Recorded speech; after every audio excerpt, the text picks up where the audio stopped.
We need to talk about YouTube, but not in the way you're used to. We're going to throw out all the simple ideas, like how long your video should be, and replace it with something way more powerful, the layers of time.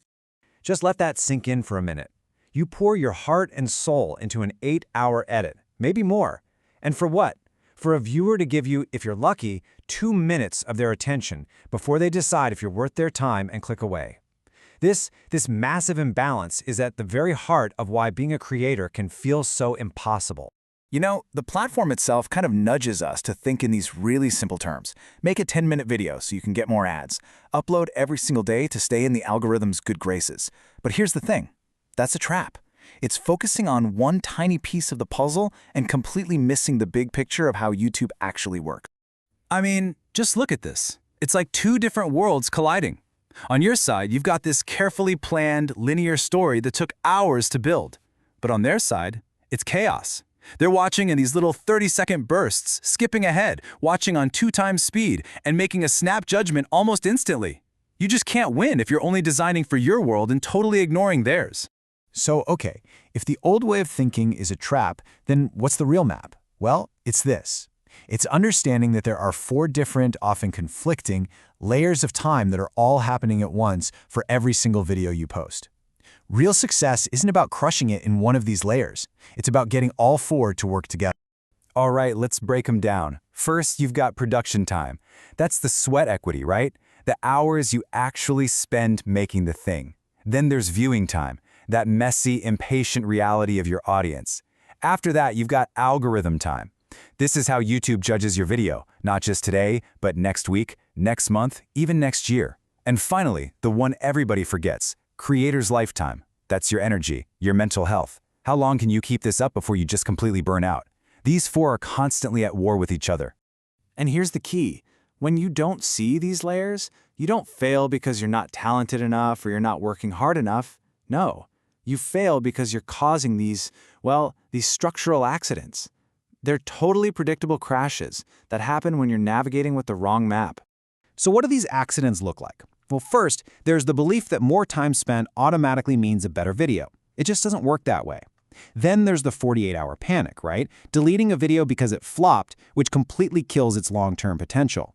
And the third, and honestly the most dangerous one, grinding yourself into the ground, completely forgetting that your own lifetime is the most valuable resource you have. Get this. It's estimated that 99.7% of creators are just caught in the grind. They're fighting a battle of attrition they literally cannot win because they're on the wrong battlefield. But there's this tiny fraction, just 0.3%, who are the strategists. They see these 4 layers of time and they build their entire strategy around them. By the end of this, you're going to be in that 0.3%. Okay, that's enough about the problems. Let's talk solutions. Let's build a whole new playbook.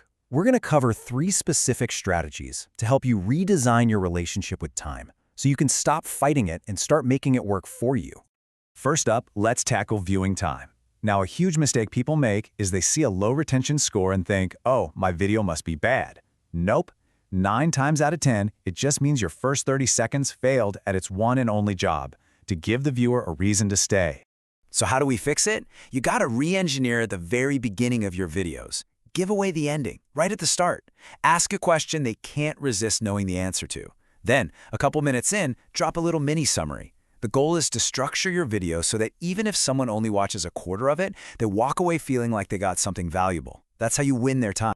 And the best part is, you can actually measure this. You're not just guessing. You should be aiming for more than 40% retention in those first 30 seconds. And a pro tip?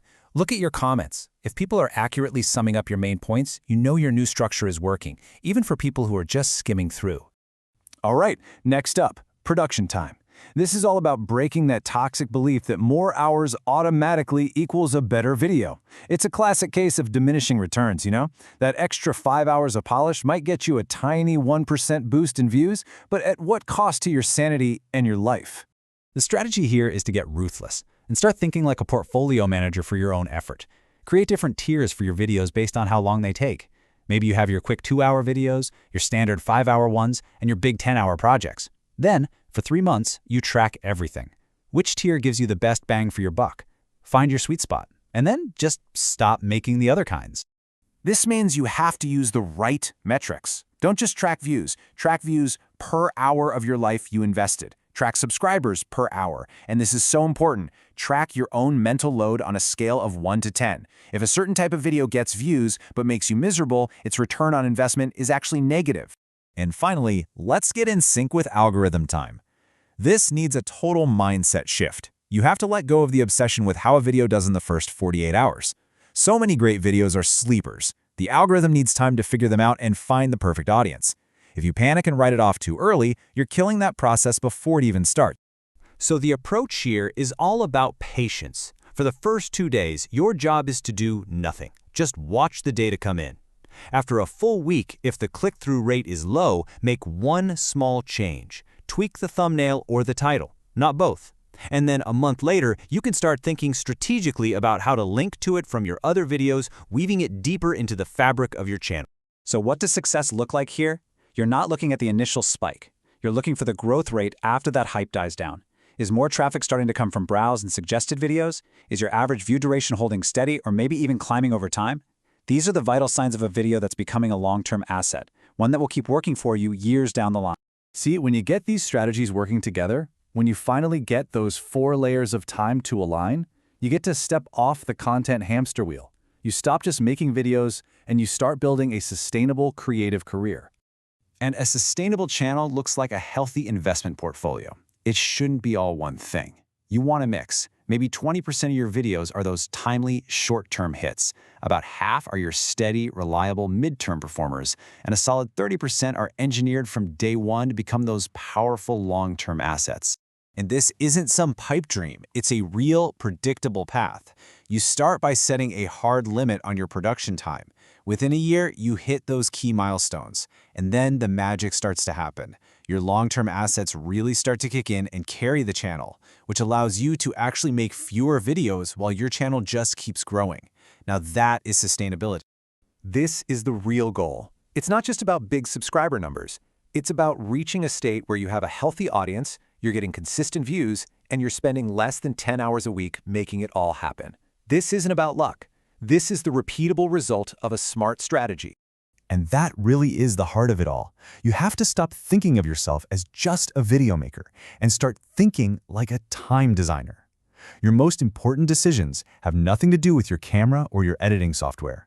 They're about which layer of time you're going to focus on, and, just as important, which ones you're going to choose to let go of.